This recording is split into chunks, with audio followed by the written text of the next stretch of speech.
Well, welcome to the Environmental Commission meeting. And let's see, the first item on our agenda, as always, is the approval of the agenda. And is there anybody who would like to add anything to the agenda? Okay, let's see, I didn't see any hands. Who would like to make a motion to approve the agenda? Okay, I see Jim, second. Rose. Thank you, Rose. Okay, if you're in favor, just raise your hand, please. Okay, moving on to the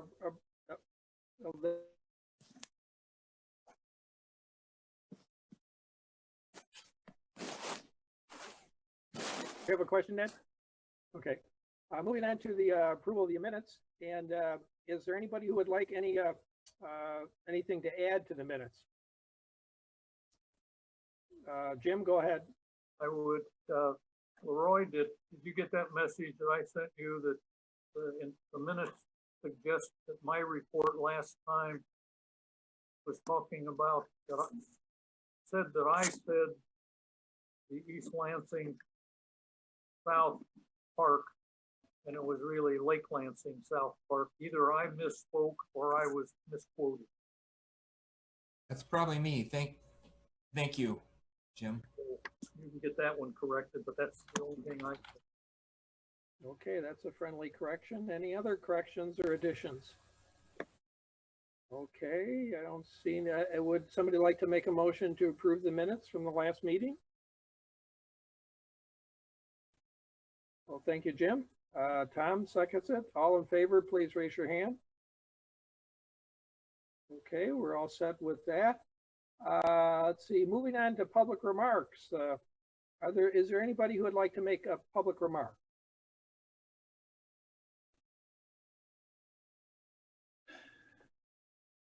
And of course, you can use the raise hand feature if I think Leroy just promoted the last person of our attendee area, or we can take comments at 517-349-1232 for anybody who happens to be listening on Comcast Channel 21 Home TV or the internet stream.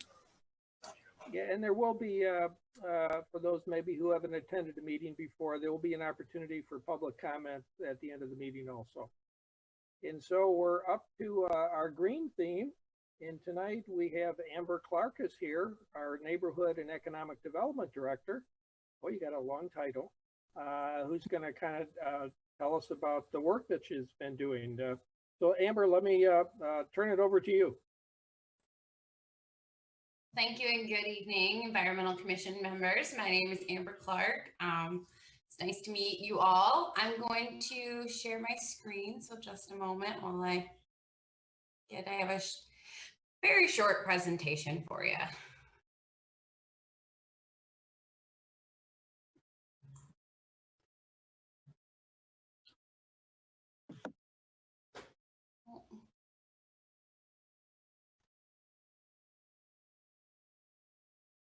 One second.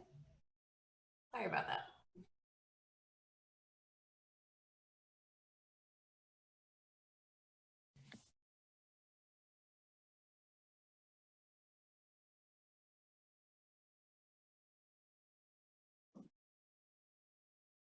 Okay, let's try this now.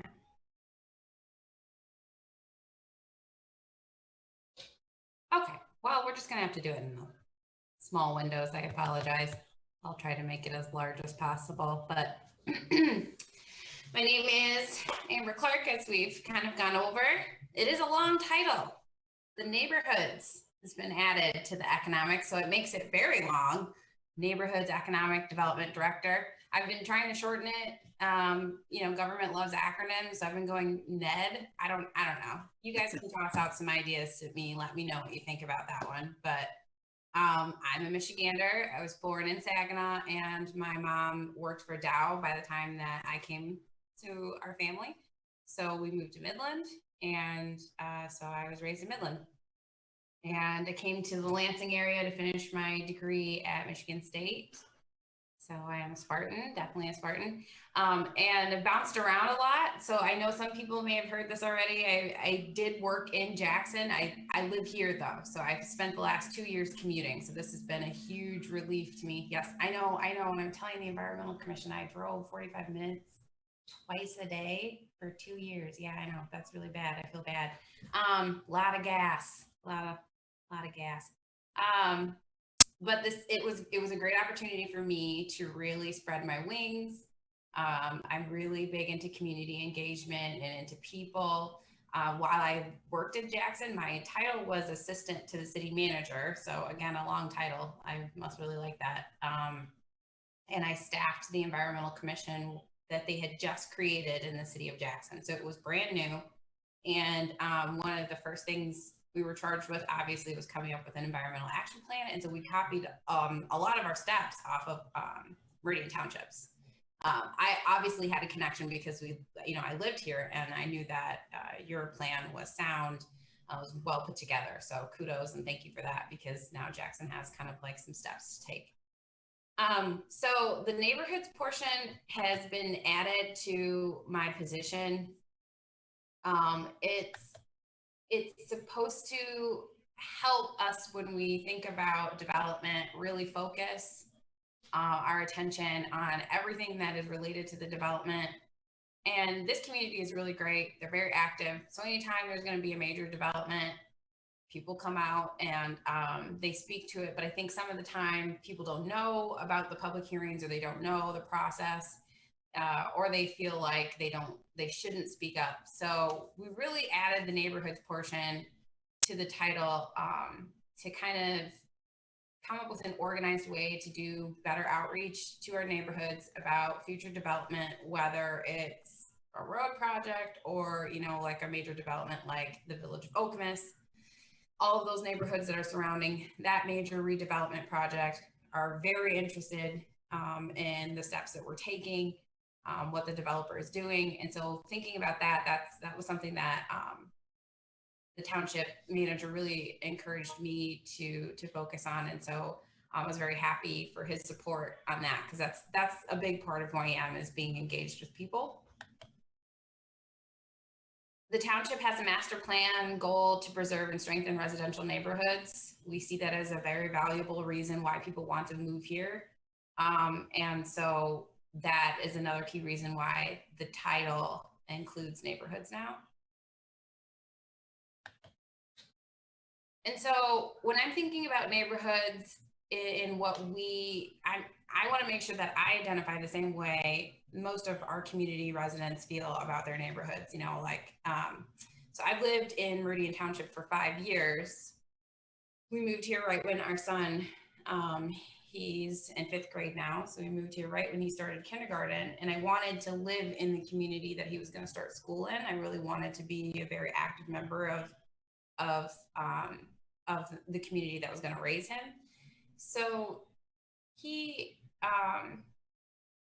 we lived on Marsh Road for the first 2-3 years when we first moved here. And so we just moved into our first house. It's great. Love having all of the community neighbors and the whole aspect of it. It's very interesting what you get when you move into a neighborhood, because ours is the one that the high school parade comes down. So every year for the homecoming, they do their homecoming parade.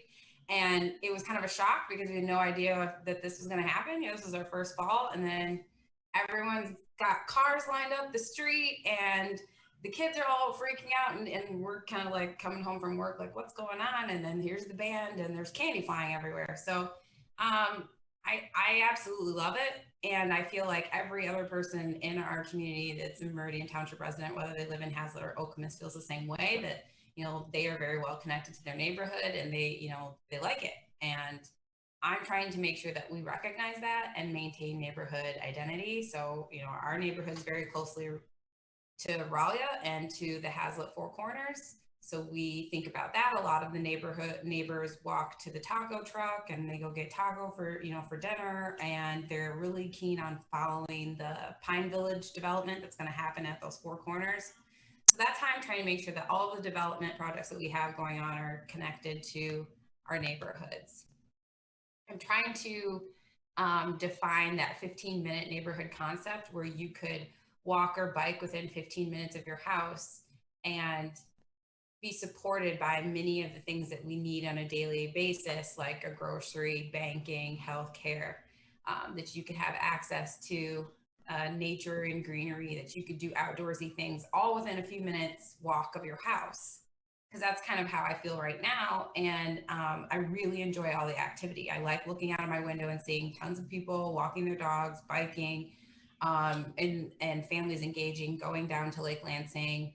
You know, you go down there in the summer and you see everybody at the corner and they're eating at what is now Cheesy D's, or they're going over to Lake Lansing. Like, that's the whole 15-minute neighborhood concept. So I'm really working to try to do a mixture of residential incomes, housing types, housing styles, so that we can continue to like really grow and develop our neighborhoods like we really like.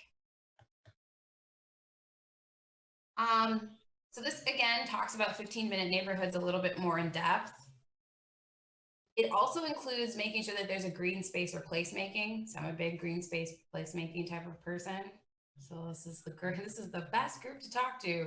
And I mean, like, I've got some ideas about places. I think that Hazlitt Four Corner Square needs a good green space, something there that's pulling all of the neighborhood families to come up out of their homes. Maybe there's a little bit more dining going on in the area, and everybody's just kind of out and about in the evenings, just to have we enjoy great weather. I know we talk a lot about the bad weather here in Michigan because it gets so cold, but we have really great seasons. Most people really enjoy, spring through fall, and it would be great to have a space right there to kind of call groups of people together of all diverse housing sizes and backgrounds. So, and then my future for the neighborhoods is that we have so many neighborhood associations and neighborhood groups. Some of the neighborhood groups are neighborhood watch groups. Some of them are neighborhood association groups. And then this is a map from Nextdoor, which has different neighborhood names and groups, completely different than the neighborhood associations we have already listed. What I'm going to do is kind of come up with an organized map or some sort of way to organize the neighborhood homeowners associations that want to be included in this kind of like directory map. It would be on the website eventually. People could put in an address and then find out where, if their address is in an association, they could learn about the association, what they do. Maybe there's a community project that's going on or something like that they would like to get other nearby neighborhoods to be in on. Some neighborhoods don't want to really be engaged with, is what I found. Like, I think that, they're either small or maybe they don't have they're not as organized anymore, because again, these are just volunteers. So, but I have gotten a lot of feedback, and I've gotten a lot of positive feedback from the neighborhood associations wanting to engage. So that's been pleasant. So the plan is to come up with an organized, to have our homeowners associations organized in a visual way for people who are new to the community to know what's going on. It's also great for developers because, we have a major proposed development project, the ANDEV project with the Planning Commission, and they needed to end up reaching out to the nearby neighborhood associations and sit down and have a few public meetings to talk about the development and to kind of come to some terms about different things that were happening in the area. And that's even, a step that can alleviate some of the development process, especially having public meetings. So it's really a great tool to have. And Meridian Township is so great. It operates like a city, even though it's a township. So there's so much going for it, and there's so much information. I really feel like having this kind of organized will really help the people who already live here know, in a visual way where everything is and what's going on in kind of in the world around them. But then also inviting people when they move to our community that it's organized and they already kind of know, who are the players and where everything is. So that's pretty much my take on neighborhoods. Again, I'm just starting. I recently sent on like a mass mailing to all the listed neighborhood associations that I had and asked them if they were interested in submitting some of their information to me and sitting down and having a meeting with me. And so far, so good. I've got a few meetings. It doesn't have to be one-on-one. I'm thinking about even doing just one general public meeting where the neighborhood associations they can come. The neighborhood associations already have a quarterly meeting set up with the police department to learn about and just to be brought up to speed on anything that's current as far as activity in their area. So I will be attending that meeting and do a public meeting with them that way too. But this is to be more specific, kind of to get a take on what they're thinking, how they feel about development, what kind of development they're looking for, because I am an economic developer. So that is my job. It is something I'm going to prioritize as much as some people may or may not like it. But I think that you can develop in a way that it balances a lot of activities for people here, because we have 43,000 people here and we all want to have more activity, right? We all want to have more things to do. But I think a lot of us agree on having development happen in areas where we've already kind of got the asphalt and the infrastructure down, and to leave the green areas alone. So I'm trying my best to do that. One thing that I do have to say is, if we don't own the land already, and if we haven't, if there's nothing that we can do as far as a government that's legal within our powers, then there's nothing we can do. If a developer owns the property and they're going to do something, they're well within their rights to do it. But we do have a master plan, and we are focused on making sure that we meet those. And in our master plan, we've identified, strengthening our residences, and fortifying our already established business commerce areas, so that we don't take away from the natural beauty. So I'm paying attention. So questions? Well, thank you, Amber. Anybody wants to ask a question, just unmute yourself. Go ahead.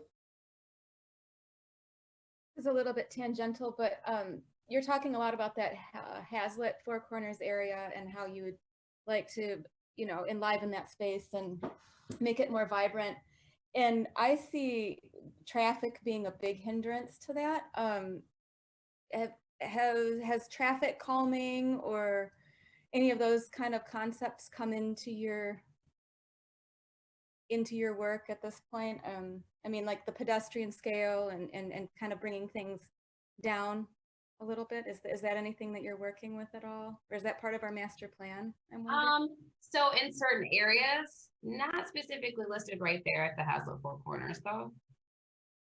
I think the traffic calming request is focused mostly on Grand River, because that's going to be the longest stretch from, Lansing all the way through, I think, Williamston, maybe down to Weberville. If we do end up making that long corridor improvement, like a lot of the communities that are on Grand River have established, that is a priority amongst the group, especially amongst the Corridor Improvement Authority. So in that context, yes.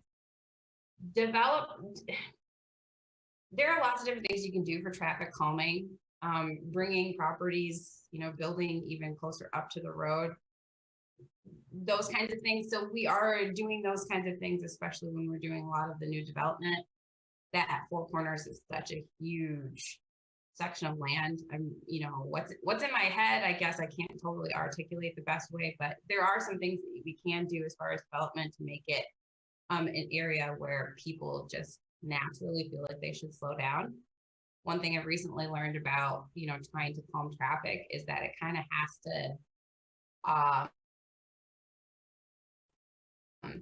to before we're going to get MDOT and the county to support us by changing the speed limit. So in order for us to change the speed limit, our activity already has to be equal to that speed limit request.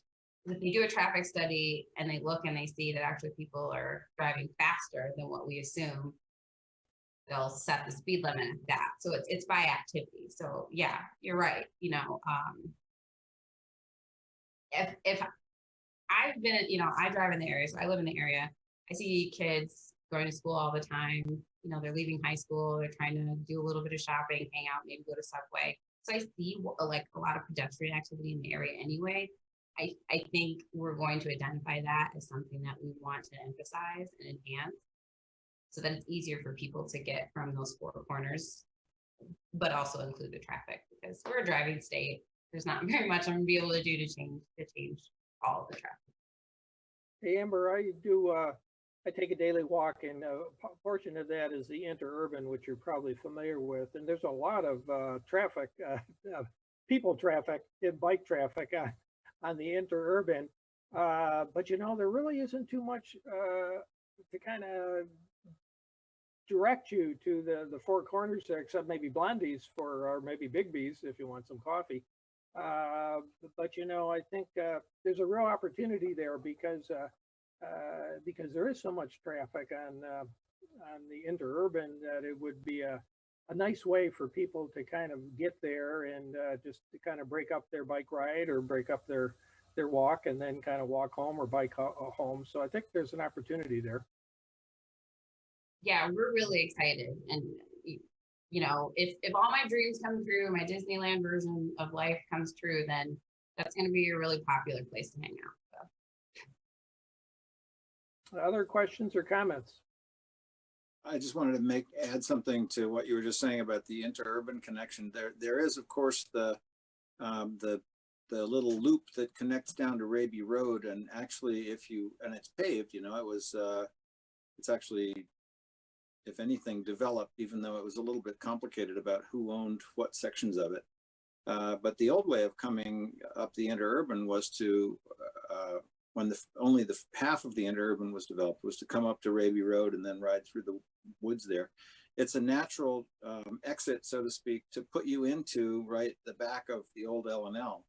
So if that region can be developed in such a way that it does include some green space, and maybe, you know, we've sort of envisioned all sorts of nice things like a brewery or an ice cream shop or all of the above, that would be kind of natural exits from the bike trail. That and the other feature that has been discussed, and I don't know if there's any actual commitment to it, but the idea of taking the interurban under the bridge, parallel to the railroad tracks, and you know, carrying it further up, essentially parallel to the tracks, but also that would offer more or less direct contact with the backside of the other side of the street, where you know, the hardware store is and the Rite Aid and so forth. So the connection between that trail, and you're absolutely right that right now it doesn't lend itself to that linkage, but I don't think that would be that difficult to do if there were attractions that were developed in the area.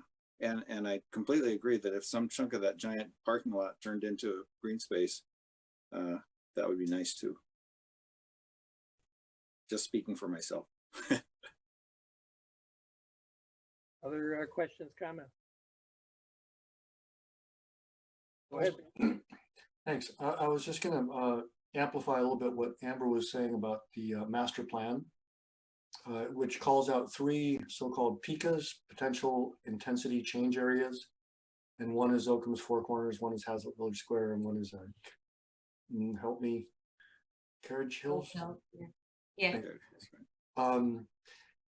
But the zoning that would create a walkable community is going to begin along the Grand River corridor in the form-based code. So it's a kind of a policy swamp there of when you make a vision and how you enact it in the code. I was also going to mention there is I think quarterly meeting for code enforcement that also brings some neighborhoods in, so that might be another way to connect. And maybe Leroy could mention the discussion at the Wednesday morning sessions about green liaisons. Yeah, that's on our agenda, and I'm hoping Amber will stick around for that part of our conversation. Yeah, we have talked about it in the office, and she is totally open to, as we develop this, sharing that venue as a way to communicate. And but Amber, maybe you can elaborate. I gave her the concept paper that is evolving as we speak, and we haven't promoted it heavily without further discussion here, but we hope to talk about it more tonight. Yeah, so far so good. My engagement with the neighborhood associations has been pretty good. The list I had was from 2019, so it was apparently old. So every person, every actual human being that was a president I tried to reach out to was the wrong president. But they did eventually make to the right president. And so I'm cataloging that and getting a directory. So I think that is, I mean, that would be the only thing I would list is like the biggest hurdle is just keeping track of who is your main contact in the organization, since maybe people have moved or they change. You know, I don't know when they pick, you know, who's the main contact. But I'm setting up meetings with them. I'm either going to do them as groups or having individual. Obviously, these are going to be virtual meetings. And I'm just, you know, my objective and priority is figuring out what kind of engagement are they looking for from the township? What are they looking for as far as development? You know, how do they want to be informed? You know, do they want a newsletter? Those kinds of things, and then just working from that way. Since you already have kind of a program and already know what you would like to do, I think your approach would just be a little different. But I just did a form letter and just mail merged to all of the associations, and then they reached out on their own. Again, these are volunteers, you know, they're people like you and me who have jobs and families and stuff. So some of them are more eager and some of them may not be. And I think that's the best way to like just break it down and start getting to know them. And since they're all kind of associations and it's a smaller-ish town, not too small, people know each other. So once you kind of get in with one, they'll kind of let you know about the other groups. But yeah, I'm completely willing to share whatever information I have and can gather. Hey, Amber, one thing you may want to explore, you know, like my neighborhood association, which is Keystone, has a Facebook page. And, you know, most of Facebook pages probably for neighborhood associations are groups that you have to get, you know, join. But Yeah. you may want to join some of these Facebook pages just so you can post some things directly. Yeah, you know, obviously you want to check with the president to, you know, talk to him or her about that. But I would think it might be helpful to you to be able to actually kind of have some direct communication, you know, notices of meetings or whatever. Yeah, there are a few. I mean, I could join, you know, my residential group because I live here, but a lot of them may require your address, and I don't qualify since I only have one address that's how they accept you into their group. But some of the other, like just the general Hazlet and Openness community groups, yes, I'm friends with those on Facebook. And then Link, I don't remember the acronym, what it stands for, but Link, it's the local neighborhood committee. They have a monthly meeting. I believe it's the 17th. So I think his name is Neil Bolby, I believe. I can get Leroy his contact as well. But that's another one, since they're an organization for neighborhoods in our community, to share the information with. Yeah. Well, other comments or questions before we move on to green liaison discussion? Other thoughts or? Okay, well, let's move on to the new business, and the item is green liaison. So Leroy, you want to give us kind of an update, kind of where we are with the concept and the program? Sure. Thanks again, Amber. That's a perfect setup for this conversation, and I appreciate your willingness to kind of share some of our opportunities for neighborhoods as you do outreach. But we've been having these Wednesday morning conversations since COVID hit. Actually, around Earth Week in April, we kind of started going strong, and people decided they wanted to keep up the conversation. And one of the recurring issues is, how do we get information out to neighborhoods? So actually, John Sarver, our chair, suggested this I believe John suggested this idea of a liaison, identifying a liaison in each neighborhood that might be sort of a conduit for environmental information to residents, but also maybe from residents if there are issues in neighborhoods where of environmental interest to our environmental commission or other environmental liaisons. And I invite others to chime in, but we're still sort of discussing how do we maintain a list. Just today, I created something using the one of the tools that we have through the township, Constant Contact, and created a, I'll see if I can just pull this up real quick.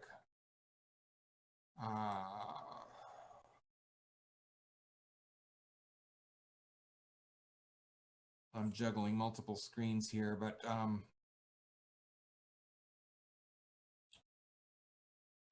this created a form that where people can sign up to be a liaison for their neighborhood or their apartment complex. Because as you know, we have a huge number of renters in our community, a lot of multifamily housing units, our neighborhoods in themselves. So this is a draft, and we can revise this, but we want to begin to sort of track these people. They don't necessarily have to be the neighborhood president or the neighborhood watch person, but they could be, and there could be more than one in a neighborhood. But the idea is to have somebody that could post on their neighborhood Facebook page or in their neighborhood newsletter things that are important to us. So simultaneously, we're also beginning to create a list of environmental topics where we want to sort of work with home TV to get the word out about issues, whether it's stormwater or energy or recycling opportunities, things like that. So this is a work in progress, but wanted to just throw it out there to the Environmental Commission, and I'm glad that you and several guests were able to join us tonight. If you have any thoughts or questions about this idea as we move forward. Does anyone want to add anything to what I've said so far? John? Well, that was a good summary, you know, and we kind of we thought that, you know, we realized it was hard to reach out to officers because they keep changing in neighborhoods. But we also realized that there were a lot of people that all of us know, including us, who have a real interest in the environment and might be interested in being a kind of a liaison with their own neighborhood and sharing information. So we kind of snuck in the back door with the idea of getting information out to the neighborhoods. And it was funny because talking about who people knew, it didn't take too long to kind of start identifying a whole bunch of potential liaisons. But Leroy's been doing a good job with help from the Wednesday morning group, kind of trying to provide some structure to it so that there's expectations for the liaisons and like he was saying, topics and themes, especially themes that might be appropriate for the season of the year, that sort of thing. So, you know, we're trying to give this a lot of thoughts so that, you know, it works well from the beginning. Because, you know, we could have, I think, a fairly large number of liaisons fairly easily. So I think giving some thought to it is helpful. And folks, Amber or anybody else, do you have any questions or comments, thoughts about this whole concept and the work that's been done so far?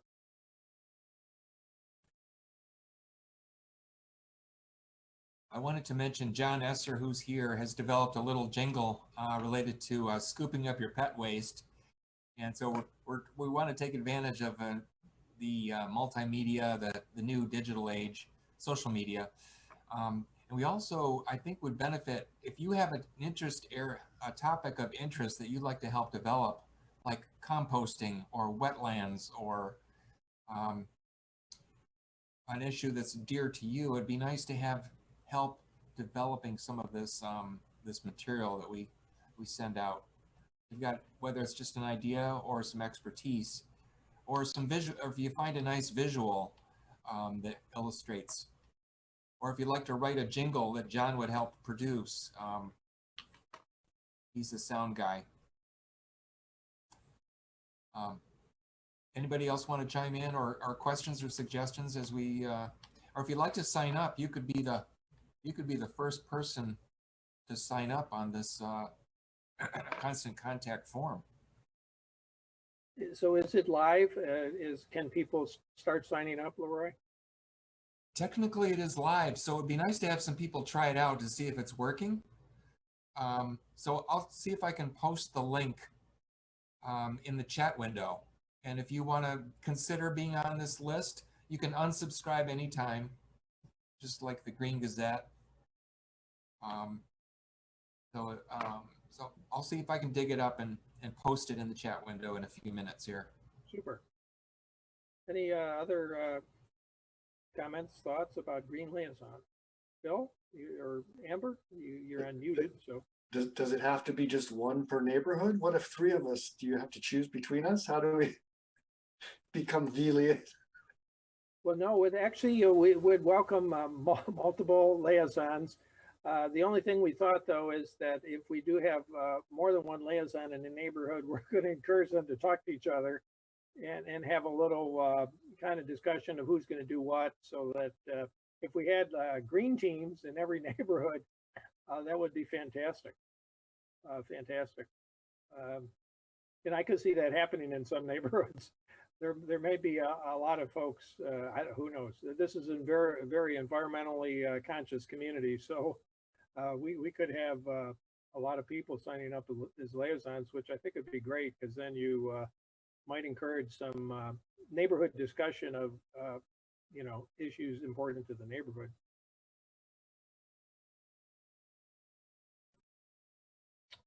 Okay. Well, Amber, you don't have to stick around for the whole meeting, but you're welcome to stay as long as you like. I know you attend other commission meetings as well, and obviously you're just down the hall, so if you have some ideas as we move forward, any of you, please forward them along.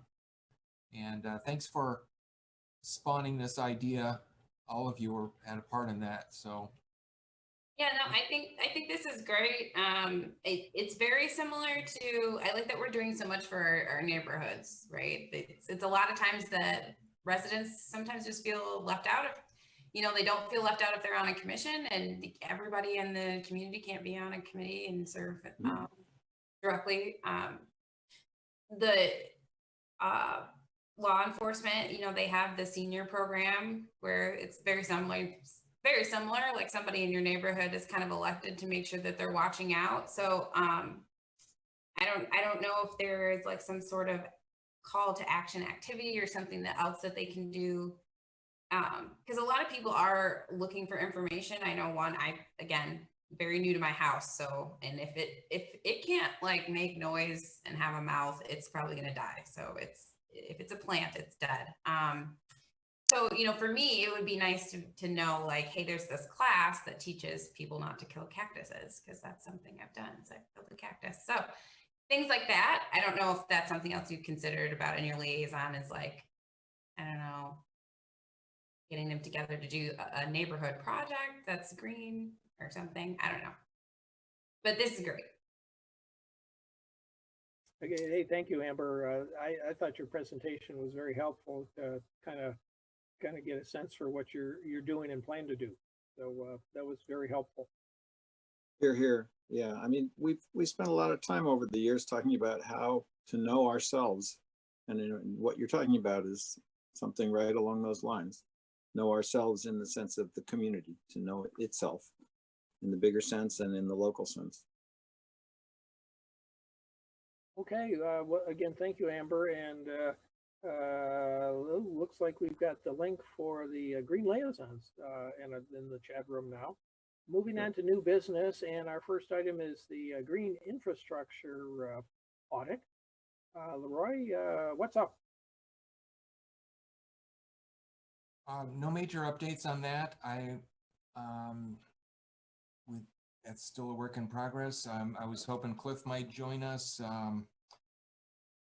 One of the latest things that we talked about was running this plan by the Planning Commission. And I believe Bill has done that a couple meetings ago. Once the Planning Commission sort of gives us the blessing, I see them potentially suggesting that the staff give some input on how we move forward to integrate some of this language into our code of ordinances. Hey, and Bill, this is- was there any initial reaction from the Planning Commission to the audit and the concept? No, my presentation was pretty brief and came at the end of an evening of 2 public hearings and also the establishment of a subcommittee to review the mixed-use plan unit development ordinance. And I can talk about that later, but they've been alerted, but not a strong green light yet. Okay, good. Well, sometimes these things take a while. Yeah, so let's move on to any other questions or comments. We'll move on to the green infrastructure grants. You know, we talked about this at the last meeting, and Lori just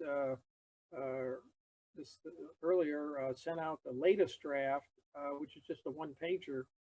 And so since we talked about it at the last meeting, Leroy, do you have any updates before we kind of open it up to further discussion or questions? I just want to say we've been sort of editing this, whittling away at it. I think Bill had some good comments after seeing the latest draft, which I'd like us to talk about, and I'll let him share that. But one of the cool things about putting this together was discovering the Green Schoolyards program, which is a national effort, which has some really nice examples that we could potentially share. And I put that link in the latest version that I sent out this afternoon. If you didn't get it, let me know and I'll send you that. But we're open to edits. And Bill, do you want to share your comments now, or do you want to? Yeah, sure. I'm gonna admit a strong bias as someone who participates in a lot of grant programs. And it wasn't immediately clear to me how many applications might be accepted from each district or school and how they might be evaluated against one another. And, you know, if potential recipients are going to invest time in writing a letter, the more transparent we can be about how the process will work. And since I wasn't part of those discussions, I don't know how that works out, but that was my thought.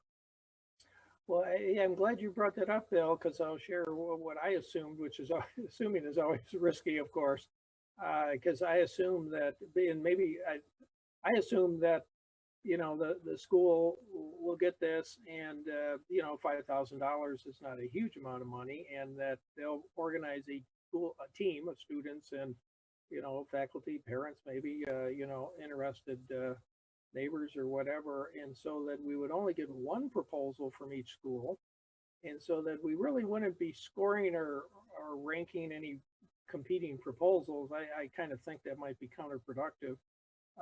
And so I again, this just off the top of my head, I was kind of envisioning a process by which anybody here on the Environmental Commission who would like to be part of the review process looks at these mini proposals, and there may be some questions for clarification or suggestions or whatever.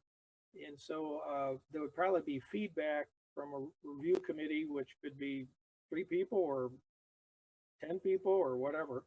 And that then the school team would, you know, do some further refinement of their kind of mini proposal, ship it back to us, and would say, hey, it looks pretty good.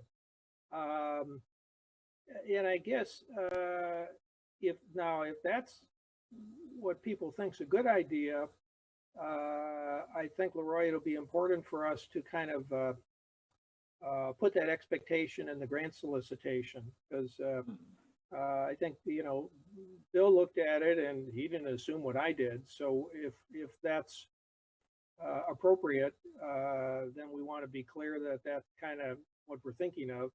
I don't see much value in having different school teams kind of competing against each other from like Hazlet, for example, but that's again, just my initial reaction. Other thoughts, comments about, yeah, how's this review process going to work? I see that the only thing is that there might be a small project. Say you only need $500 for to purchase a couple of trees or 5 trees, and you don't. So we might want to encourage multiple proposals if they are smaller in size. I don't see that we couldn't do more than one per school, but again, that I'm just thinking out loud here. Oh, you know, my reaction to that would be marvelous. I personally, I wouldn't want to see $5,000 proposals from Hazlet schools, for example. That's to me a lot of, I don't know, that maybe is more work than, you know, again, I don't think a competitive, we don't necessarily want to encourage competition, but maybe, yeah, that's a good point, Leroy. You know, maybe there's a couple school teams and they split up the money, or who knows. Yeah. Other comments, questions? This is a work in progress. Rose? Well, my assumption was that part of the proposal would be to state what their budget was, so that they're saying we need X amount of dollars. And in that way, I was thinking that we would be receiving multiple competing proposals potentially, but it also then allows us to be able to divide the money up if, you know, if we get multiple proposals that are under 5,000. I guess we would just have to say that the cap is 5,000. And then my other thought, my assumption is that the township board was going to be involved with the review process also, in addition to people from our board. Well, that's an excellent question. We'll throw that to Courtney because I kind of assume they wouldn't want to, but who knows? Courtney, do you have any thoughts on that? Can you what was the exact question, Rose? I just was saying, in this review process, I was thinking that because the money is coming from a township, there would be a representative from the township board sitting in on the review of whatever proposals we end up gathering. Not sure that that's generally how the board works. I think usually we allow the commissions and the other boards to propose to us their recommendation. So not to say that couldn't happen. And again, I'm your newest board member, but generally our commissions and our boards present to us, and you know, and then we give our feedback from there. But I mean, I myself would be more than willing, and or we could present it to the board and ask if that's something, you know, it's not a bad thing to have board members involved up front. And so, you know, generally that's how it works, but doesn't say that it has to be that way. Well, Courtney, too, do you think, you know, this review process, you know, we come up with final recommendations or decisions? Yeah, it would seem to me that would want to, at a minimum, present that to the board so they're aware of what's going on. And then, of course, if they have any concerns or issues that could come out, does that make sense too? That Oh yeah, I would highly suggest that. You know, as a board member, we get things brought to us all the time, and it's just so nice to have the education from the actual committees, and giving us that input, giving us that presentation prior to us having to either discuss on our own or even more having to vote. So I would absolutely, yeah, highly suggest that there be a presentation of some sort to the board to give us some time to think about it and ask questions, like you said. So we would do a first pass maybe, and then the township board would be able to ask questions. Ask questions and maybe give some feedback on, you know, the individual board members on their thoughts, and even you can usually kind of grasp a consensus of some sort and you know, modify accordingly.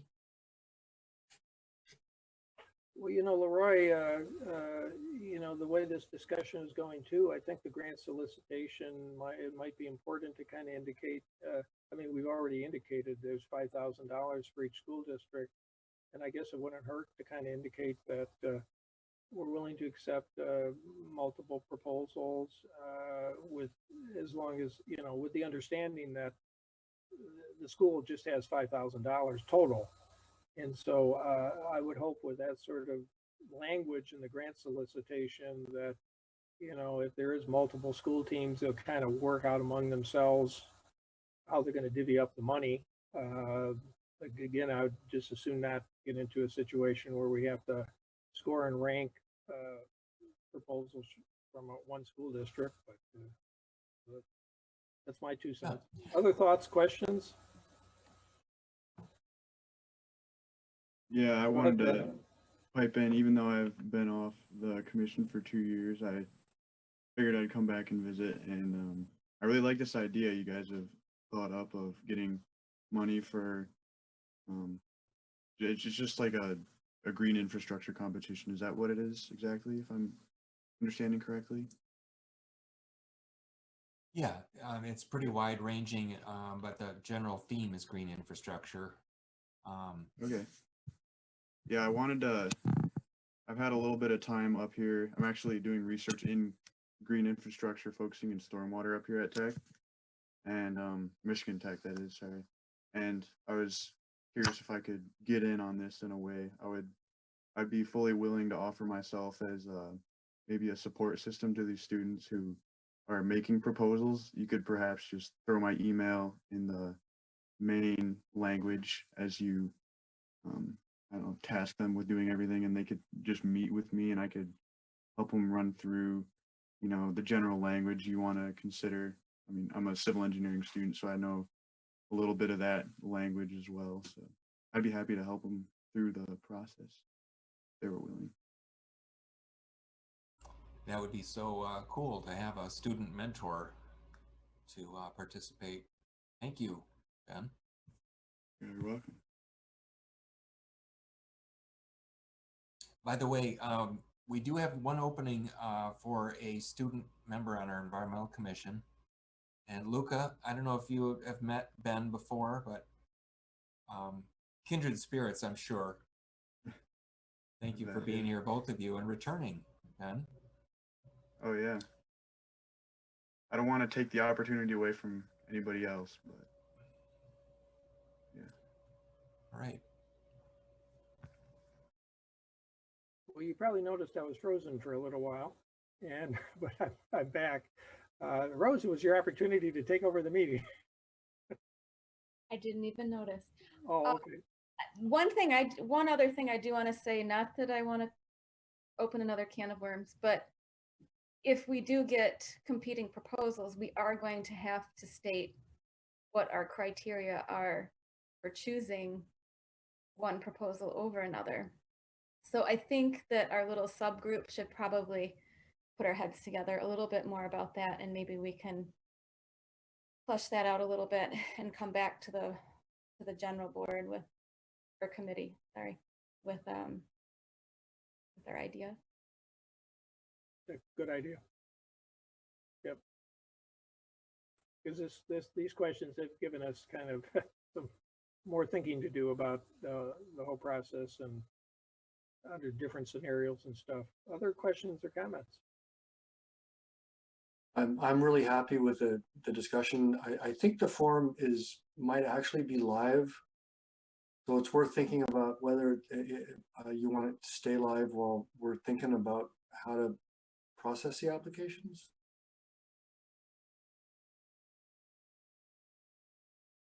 Okay.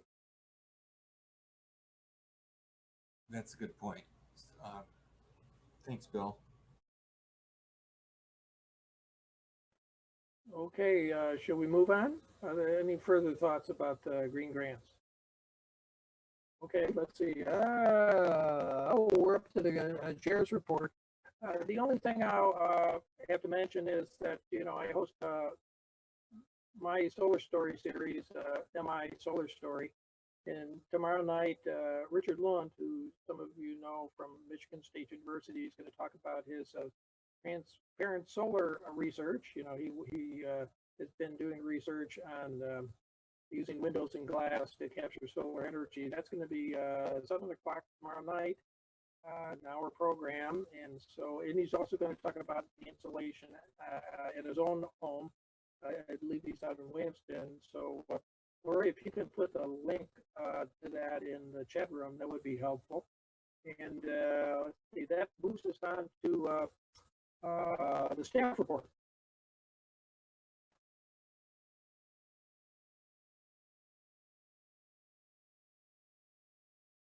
Thanks. I just want to share my screen real briefly. Just a couple of things. We've talked about most of the items on my agenda, my plate lately, the green liaisons, the green grants, the media outreach.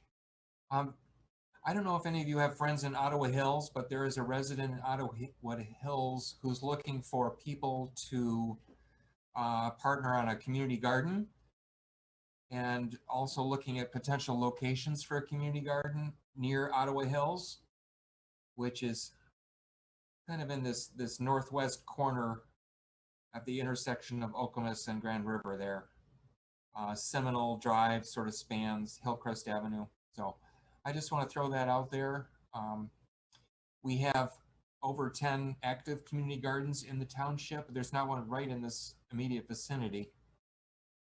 The one over at the Northwind is sort of dormant because of a development that's going in there, but that would probably be the closest one. So that is one item on my agenda. Does anybody want to say anything about that? And I can't see all of your faces while I'm sharing my screen, but the other thing I just want to mention is that we're hoping to come up with a list of improvements for the recycling center. And so if you've got thoughts on that, if you use our recycling center transfer station, we're talking about maybe some signage, maybe some barriers here to keep the yard waste away from the wetlands. So let me know, we're talking about that in our green team, but also with some of you, if you've got thoughts, particularly if you use the recycling center and have general suggestions for improvements, physical infrastructure. Obviously, we're talking to Reclaim by Design about that as well. And then finally, I'll just remind you that working on this media outreach plan, which would include green liaisons, but if you have expertise on a topic, like Ben mentioned his expertise or interest in green infrastructure, there's a lot of interest in getting the word out about stormwater management, pet waste. There are certain themes that might emerge depending on the season. I will share this link with you in the chat window. And if you'd like to access this draft, or if you'd like to help research a topic, maybe if you've got an idea for a story, I'd like to hear from you. So that's all I've got right now.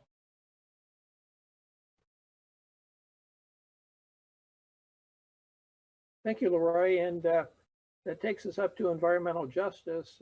Rose or Courtney, do you have any updates for us? I have just a quick thing that I wanted to share.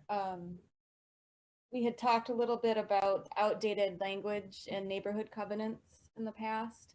And I just wanted to let you know that there's a House Bill 4676 went today in front of the House. It was a bill written by Representative Sarah Anthony, and it's called the Prohibited Restrictive Covenants Act. And it's cool because it would give neighborhoods and associations the ability to strike and remove discriminatory language. And so I'm not sure, that was supposed to be presented this morning, and I never heard one way or another if it passed. Can't imagine it wouldn't, but there's not a whole lot of energy behind it because in a lot of ways, some people think that it's symbolic because we already have the Fair Housing Act that renders a lot of this outdated language illegal anyhow. But the fact is we need to get that discriminatory language out of our neighborhood covenants. A lot of these things were written almost 100 years ago, and it's, you know, it's time for a change. So I'm excited for the possibility of this passing and moving forward. And then otherwise, Courtney and I never did connect. We were going to talk about multifamily recycling a little bit more, but we're still working on that. Okay. Let's see, Courtney, do you have any update from the township's efforts? I do have a few, and then to add on to Rose, if I could get that House bill number from you, that'd be fantastic, and maybe I can look into that a little bit, but and see if there's an opportunity at the board level with our diversity, equity, inclusion to maybe support those efforts. Other than that, we did have our special meeting for our FY21 goals for the board, and you can view those, but there's three that I think are pertinent to the board. First one is continuing to expand our solar efforts in 2021. So looking to there's funding appropriated, but looking to expand those solar efforts and where we would do that.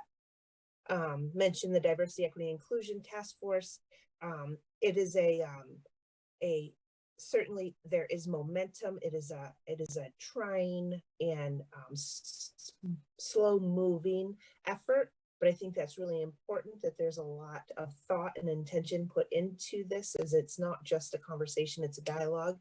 But we've been working, Trustee Jackson, Trustee Opsimer, and myself have been working really closely with the actual directors of the M team to get their input on exactly what has been already conveyed across the staff and or the workforce, but also what they think would be best for their individual divisions. So I think that's moving forward. We've gotten really great feedback. We've gotten a lot of interest.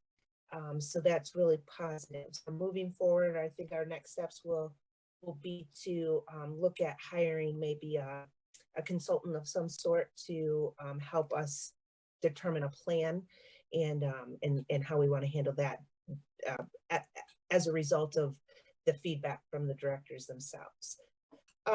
This is a little off environmental justice, but a little off of environmental commission, but a little into social environmental justice. Is we're looking at developing a township-wide broadband. And with that, my question to the board and to the M team was, will that be available to our low-income families, especially that we're here now in this situation where even myself and my family is struggling with having enough bandwidth to accommodate 2 kids at home and 2 adults, and we have the resources to be able to handle that. I want to make sure that every family in Meridian has the resources to be able to accommodate at home learning, as I don't think that's going away anytime soon, and it might be somewhat long term and at a even if at I guess modified schedule. So that I think is it's really important to the township, but I think more importantly to our families that are struggling a lot, having folks at home and not having enough bandwidth and or Wi-Fi to support that. Only other thing, so Leroy had mentioned the recycling center. So we had some conversations of potentially moving the recycling center, but based on some cost benefit analysis and just where we're at in the township with some other developments, we thought it would be best that we keep it where it's at and make those improvements. So I think it's really important that we think about what improvements do need to be made. And I'm wondering, and I know it's COVID, but I would really like to do some sort of field trip as a group, to kind of look at those things together and come up with a plan and maybe, present that back to the board and or to Manager Walsh. And here's what we really would like to see. I think we have an opportunity here, because we're not moving, we have some funding availability, or at least saving some funding from not moving. So we have some opportunity here. So I know it's a, with COVID, it's a little tricky, but maybe that's something we can think about in the next, as things get better. And I'm gonna hope they get better once we get a vaccine. Marketplace on the Green, I don't know if you guys have been there, but it's fantastic. And I think it's only going to improve as we get through this pandemic. But we go at least once a week, and it's just, it being that it's open air and there's, but it's sheltered. It's just really great to have that there. And I so believe that this is going to be our center, our destination for Meridian eventually. And so I just want to encourage people to buy local, to go there, and to make sure that we're supporting that effort there. I think, Leroy, you had included the communication from Treasurer DeShane about working on the drains under Grand River and Okemos Road there, and looking to during the repaving of 2022. So that's something to keep on our minds as the Environmental Commission.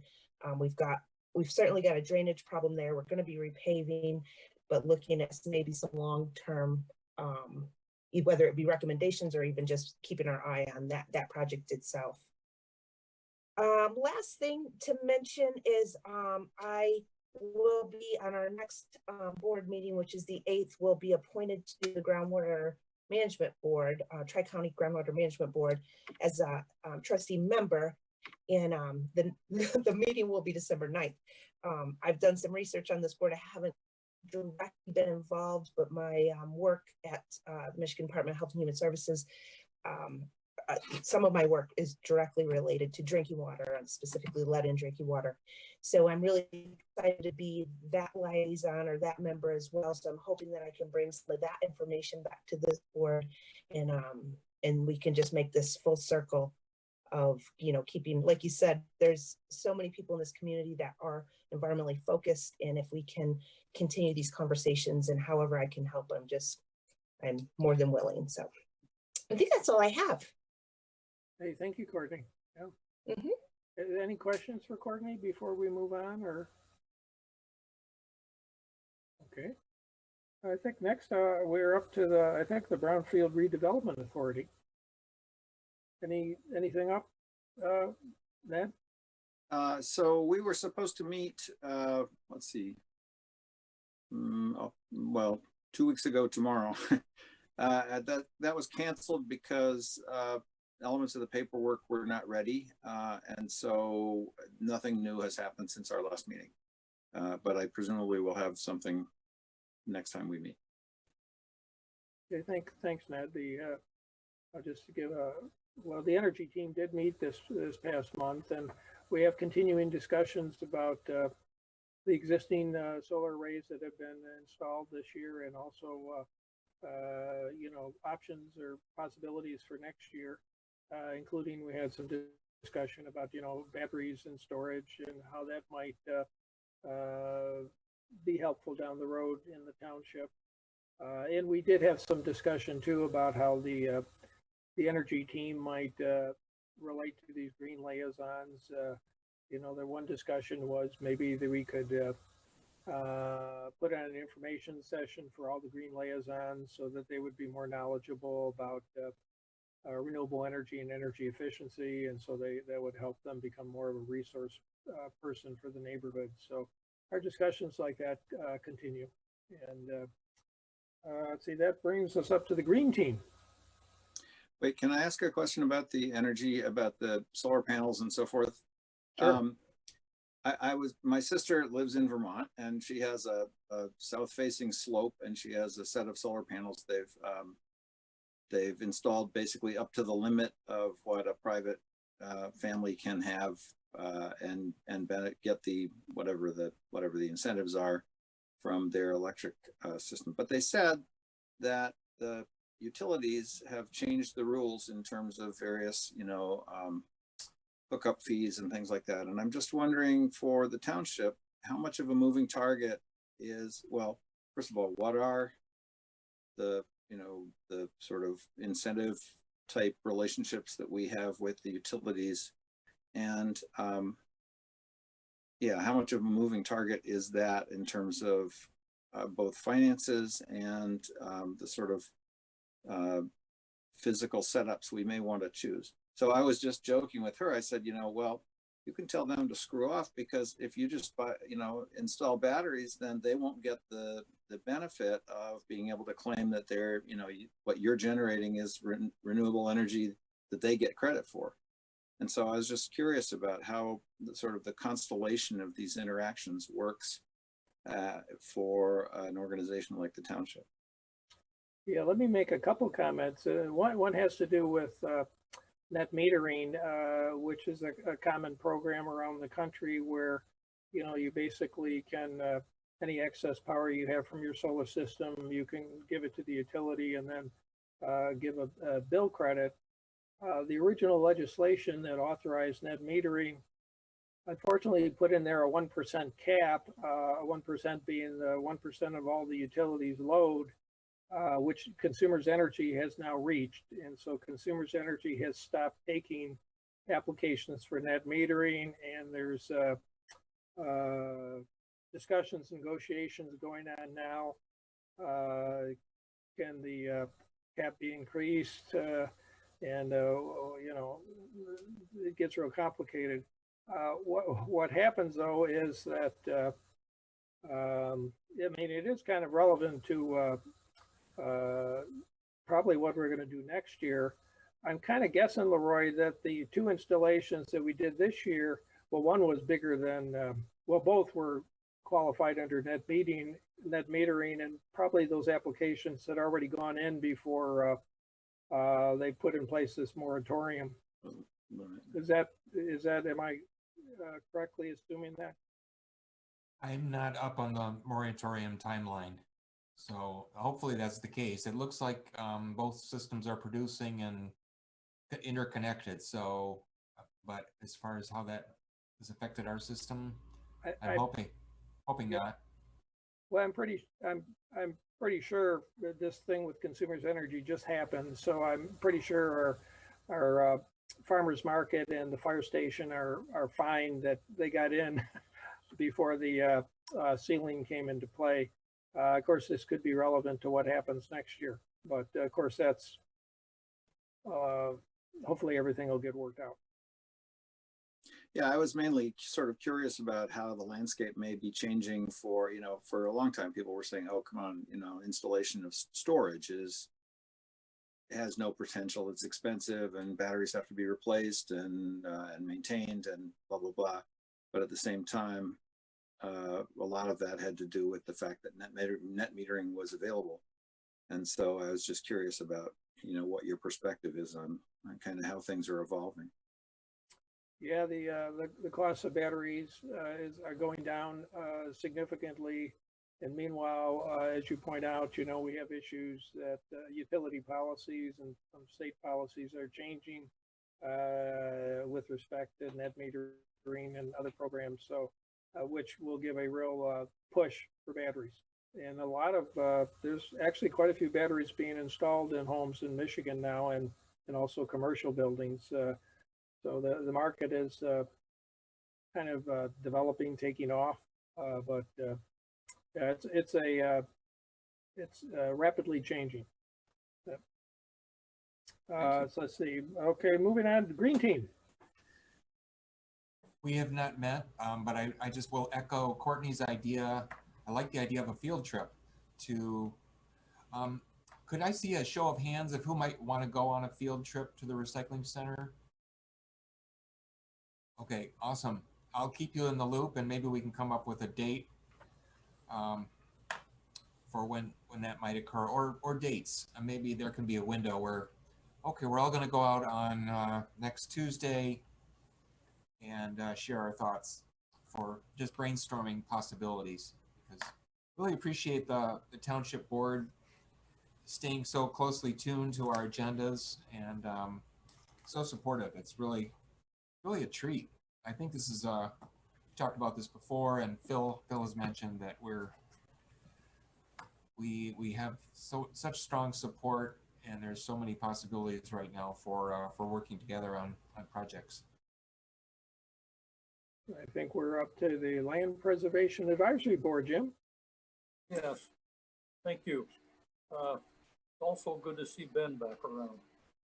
We have you walk together, Ben. Welcome back, even if it's temporary. I think last meeting I gave you quite a bit of information on what the Land Preservation Advisory Board was up to, some of the things we were doing. At our last meeting, we did talk about the Lake Lansing North burn. I don't think that's happened yet, but there are plans to do that. And also we talked about a burn on the Davis Foster property. But that we have to have a formal proposal that's going to be coming back to us probably at the next meeting or possibly the one after that.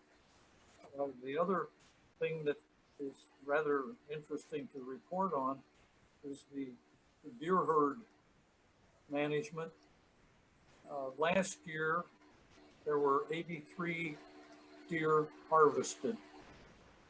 As of at least 2 days ago, there were 144 deer harvested this year. And yesterday evening, I did count 5 in my backyard. There's still some more. There's still some more out there for the avid hunters. There have been something over 2,000 pounds of venison that have been harvested and turned over to the food co-ops or wherever they go. The township has a cooler that the deer can be brought into and then turned over to the food kitchens. So that's about it at this point. Hey, Jim, do we have an idea, or does anybody have an idea how many deer are in the township, a rough estimate? Or You know, I don't think I've heard any estimate on that, Bill. Have you heard anything in your department about the number of deer we might have? Probably 1 million. Everybody has an estimate. It's a moving target. I do know that that Luann and Jane do have an estimate, and I don't know what that is, but I could find that. But I do know that Meridian has got a significant population compared to surrounding communities. And I know that the goal has been stated to try to harvest 150. Now, I don't know what that number 150 would how that would relate to the carrying capacity. That Bill is probably more up on that than I am, but the carrying capacity is far more than 150. there's a lot of deer out there, that's for sure. I do Okay, think thank you, Jim. a lot of that, just that a lot of the capacity of the township has to do with, like Jim mentioned, where do you take it? So, you know, you can only have so many yourself. So then donating them, how do you donate, and, you know, how do you transport? Where does it go? So those are some of the capacity building activities that I know the Parks and Rec department has expanded over time. So it's a learning process, and I know that they want to continue to increase. So there's probably a lot more that, you know, 150, is that really making a dent? Well, it's more than had been in the past, and I think each year they plan to expand. So maybe I should throw in something else here for anyone else who may be watching. In order to hunt, you have to go through training and get approved by the township through the parks. And so you can't just go out and start shooting. And I don't think I'm sure there's no rifle hunting. I don't think there's even shotgun unless there may be in the next county or something that farms may be able, but I don't think in our developed township that would be possible. It's all with bow. Yeah, it's with bow, and they added some sharpshooters from the police department this year, but the police officers only. But yeah, the residents that do maintain the it's not really a license, but the eligibility is for bow, strictly bow right now. And I suppose that the sharpshooters have not started yet, or have they? You know? I don't know that, Jim, but I could find out. I don't know. The sharpshooters are starting January 1st when the Parks and Rec program ends. Thank you, Stephen. Okay, I guess we're moving on to Tom. Any news from the Capitol in Lansing? Well, a lot is going on, of course. yeah, a couple of things. As you may know, we're in the lame duck session right now. It's a 3-week period before the end of this 2-year legislative session. And so it is pretty crazy right now. But one of the priorities of MTA and other local government organizations is to ensure that groups like this and township boards and city councils can continue to meet virtually. So there is a bill that's moving its way through the process that will extend that ability through March 31st of next year. And we may be in a situation where it may need to be extended beyond that. But we are hopeful to get this piece of legislation through before the end of this 3-week period. A couple other things is there is a bill that was just reported today from committee to the House floor dealing with energy efficiency in waterworks projects and kind of enhancing that for local communities that are taking advantage of the state revolving loan fund to incorporate energy and efficiency into water and sewer projects. So that's moving through. And then lastly, the governor has been reaching out to some local government organizations on a Michigan Clean Water Plan, and that would make funding available for things like stormwater improvements, again, wastewater infrastructure, and drinking water projects as well. So those are a few things that are happening during the lame duck session here, and hopefully those will make it through the process. Yeah, hey, thank you, Tom. That's some of that sounds, I'm sure some of that could be very helpful. Yeah. Right. And so we're on to the Planning Commission, Bill. Yeah, thanks. The Planning Commission has met twice since we last met, with public hearings and decisions on a rezoning. The first was to rezone 3 parcels on the east side of Central Park, west of Powell, so between Central Park and Powell, and north of Grand River, from a single family medium density to a multi-family maximum 8 dwelling units per acre. The commission did not approve that rezoning. The second one, as inconsistent with the master plan. The second one was a commercial planned unit development from Meridian Mall Limited Partnership to amend their commercial planned unit development to build a 2,500 square foot bank with 3 drive-up ATMs. Basically, just east of the entrance to the mall on Grand River Avenue.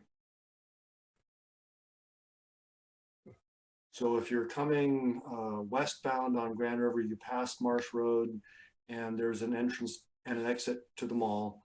And before you get to that entrance exit, the proposal is to develop a drive-through bank on that property. The commission voted to recommend that to the township board, and if I'm not mistaken, that has not yet reached the township board. There was a goal planning session and some swearing in and a couple of other things, so I don't think that's reached the township board yet. So that's what's happened from the planning commission.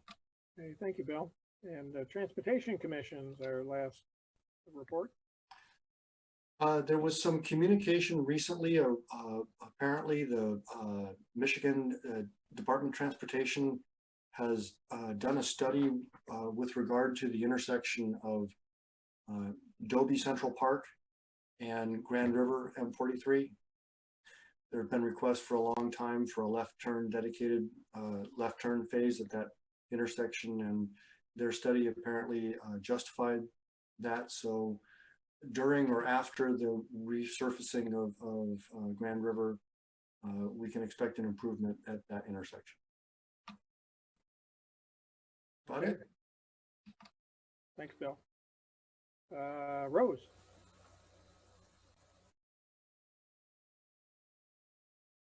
Just have one more thing to say. I noticed it wasn't on the agenda, but not till after we talked about the agenda.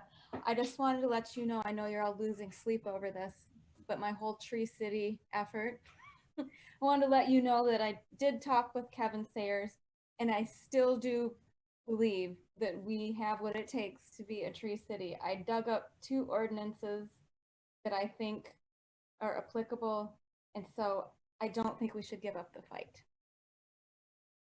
Oh, and Rose, what would be the next step?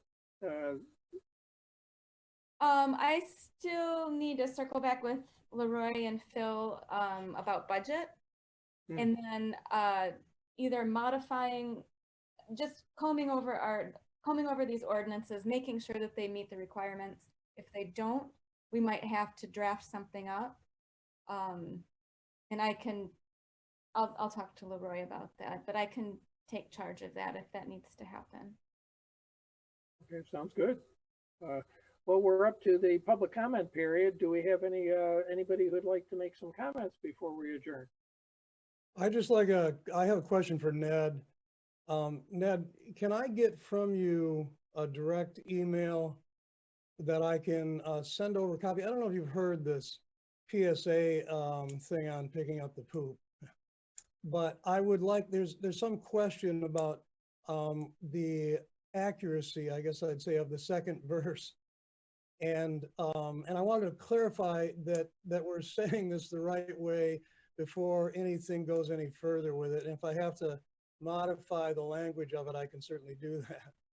But I wanted to send that over to you. Cliff, I thought Cliff might be here. I thought the 2 of you would be the people that would know best whether the way it's being sung is appropriate for the reality of things. Okay. And I can, if you haven't heard it, I don't know if you were able to hear a copy of that, but if you haven't, I can send a copy over for you to listen to, and you can provide me some comments. But I wanted to get your direct email address so that I'm not sending it off somewhere to the MSU, larger email bank. Well, yeah, I mean, the email that Leroy uses for me in the group messages that you've presumably received for example, our Wednesday morning things, that's the address I would use, but I can send it to you. Okay, all right, good, thank you. Sure. Any other public comments or comments from the commissioners? The subject of the number of deer, I consulted the smartest person I know on the subject of deer in the area, Sean Riley, and he said 3,000 to 6,000 for the area of the township is his best wild ass guess. That's quite a range. Well, right, and obviously there's a lot. He said, if something more intelligent is needed, I have the contacts. I mean, it's just as a reference point, you know, what number do we compare 150 to? Right, well, okay, yeah, we don't have 100,000 or 100, right? No. Okay, somewhere there. Right. Oh, Leroy? Well, I'll just take 30 seconds because you've done such a good job of getting us done by 8:30. But I want to thank Ned and John for agreeing to be reappointed to the Environmental Commission. We've traditionally reappoint people who are interested in staying along another 3 years. And of course, anyone can abort at any time. But if I just want to, because the new year is kicking in and the trustees are approving these reappointments, at some point we want to discuss if that's with all the renewed interest and potentially some more competition for seats on the Environmental Commission, if we want to continue that process or how we want to deal with that in the future. But thank you both for your stewardship and being a part of this. It's really fun working with you. Well, thank you, Leroy. Apparently Ned and I haven't caused too much trouble. That's right. I haven't been fired yet. Haven't been fired yet.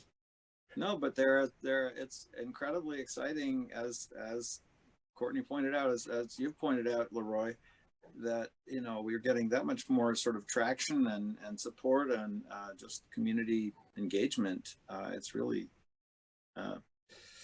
it's a credit to Leroy, it's a credit to John, it's a credit to a lot of people. And so it's very exciting. When Ben comes back here, he's going to change the world too. We're going to have to expand the commission. Susan, go ahead. He already is. I just learned it before in the chat that I had used the Meridian Township green infrastructure map in my class and to do a scavenger hunt on green infrastructure, and didn't know until just a little while ago that Ben is the author of that green infrastructure map. So if you haven't seen the green infrastructure map and you want to do a field trip in Meridian Township, check it out. It's really cool.